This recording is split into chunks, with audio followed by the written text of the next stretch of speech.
చదువుతారు. తర్వాత యెషయా గ్రంథం 9వ అధ్యాయం 6వ వచనం గీత చదువుతుంది. మత్తయి సువార్త 1వ అధ్యాయం 18 నుంచి 24 వరకు కళ్యాణి చదువుతారు.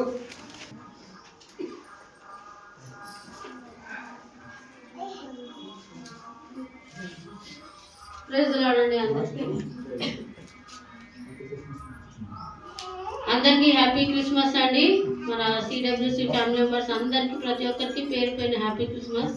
అయ్య గారు మీకు కూడా హ్యాపీ క్రిస్మస్ అండి. ఈరోజు chapter Luke 1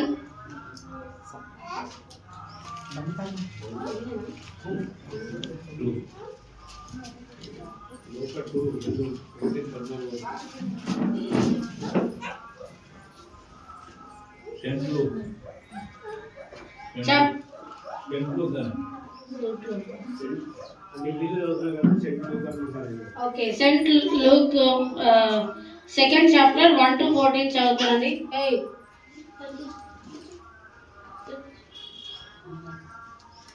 In those days, a decree went out from the Caesar Augustus that all the world should be registered. This was the first registration when Quirinius was governor of Syria. And all went to be registered, each of his own town.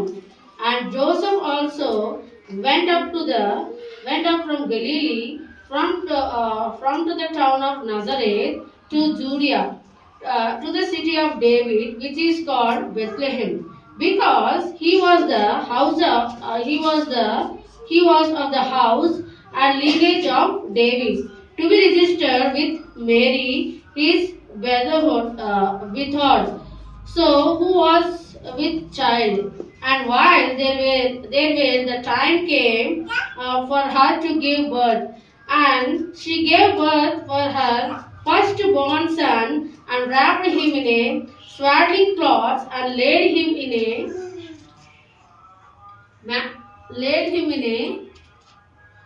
manger, because there was no place for them in the inn.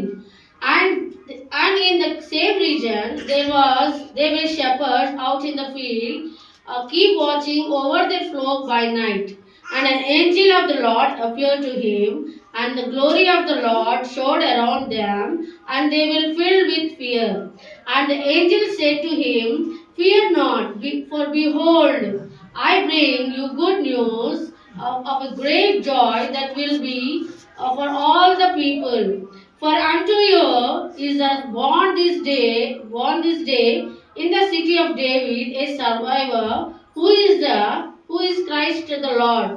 And this will be a sign for you. You will find a baby wrapped in a swaddling cloth and lying in a manger." And suddenly there was with an angel and multitude of the heavenly hosting praising God and saying, "Glory to God in the highest, and on the earth peace among those with whom he is blessed." Praise the Lord.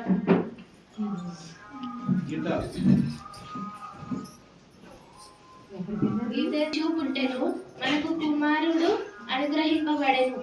ఆయన భుజము మీద రాజ్యభారముండును. ఆశ్చర్యకరుడు, ఆలోచనకర్త, బలవంతుడైన దేవుడు, నిత్యుడగు తండ్రి, సమాధానకర్తయగు అధిపతి అని అతనికి పేరు పెట్టబడును. ఈ వాక్యం దేవుడు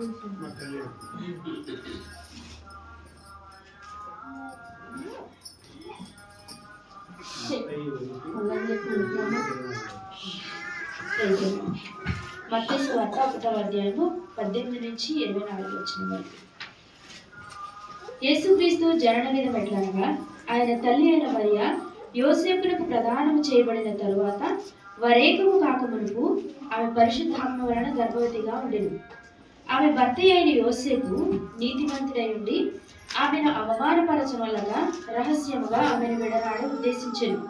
అతడు ఈ సంగతులను గురించి ఆలోచించుకొనుచుండగా ఇదిగో ప్రభువు దూత స్వప్నమందు అతనికి ప్రత్యక్షమై, "దావీదు కుమారుడైన యోసేపు, నీ భార్య అయిన మరియను చేర్చుకున్నటకు భయపడకుము. ఆమె గర్భము ధరించినది పరిశుద్ధాత్మ వలన కలిగినది. ఆమె ఒక కుమారుని కనును. తన ప్రజలను వారి పాపముల నుండి ఆయనే రక్షించును గనుక ఆయనకి యేసు అని పేరు పెట్టుదు అనెను. ఇదిగో కన్యక గర్భవతి అయి కుమారుని కనును, ఆయనకు ఇమ్మానుయేలును పేరు పెట్టుదురు అని ప్రభువు తన ప్రవక్త ద్వారా పలికిన మాట నెరవేరునట్లు ఇదంతయు జరిగెను. ఇమ్మానుయేలును పేరునకు భాషాంతరమున దేవుడు మనకు తోడని అర్థము. యోసేపు నిద్ర మేలుకొని ప్రభు దూత తనకు ఆజ్ఞాపించిన ప్రకారము చేసి తన భార్యను చేర్చుకున్నాడు. ఈ వాక్యవాకు దేవుని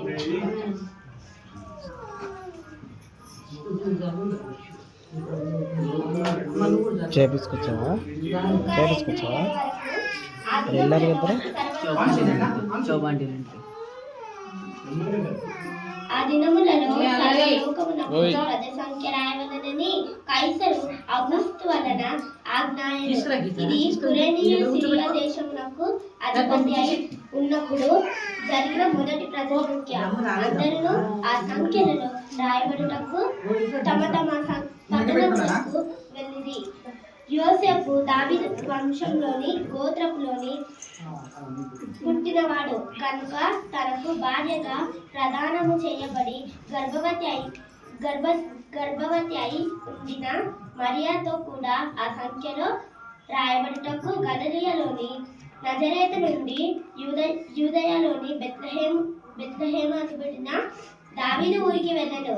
వారక్కడ ఉన్నప్పుడు ఆమె ప్రసవ దినములు నిండెను కనుక తన తొలిచులు కుమారుని కని పొట్టిగుడ్డలతో చుట్టి సత్రములో వారికి స్థలము లేనందున ఆయనను పశువుల తొట్టిలో పరుండబెట్టెను.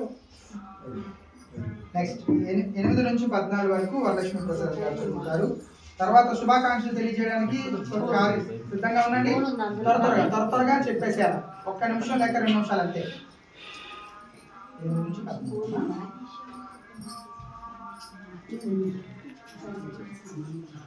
లోకసువార్త 2వ అధ్యాయం 8 నుంచి 14 చదువుతుంది.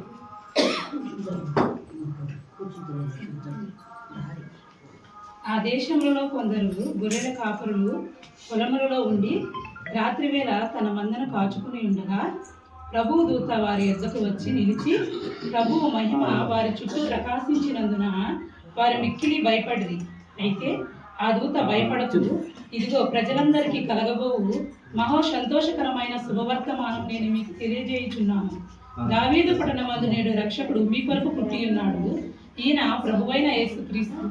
దానికే మీకున్నవారు ఒక శిశువు పొత్తిగుడ్డలతో చుట్టబడి ఒక తొట్టెలో పండుకొని ఉండుట మీరు చూచెదరు. వారితో చెప్పాను. వెంటనే పరలోక సైన్య సమూహము ఆ దూతను కూడా నుండి సర్వోన్నతమైన స్థలములలో దేవునికి మహిమయు ఆయన క్రిస్తులైన మనుషులకు భూమి మీద సమాధానమును కలుగును గాక అని దేవునికి స్తోత్రములు చేయుచుండెను. దేవుడి వాక్యం దీవించుండు.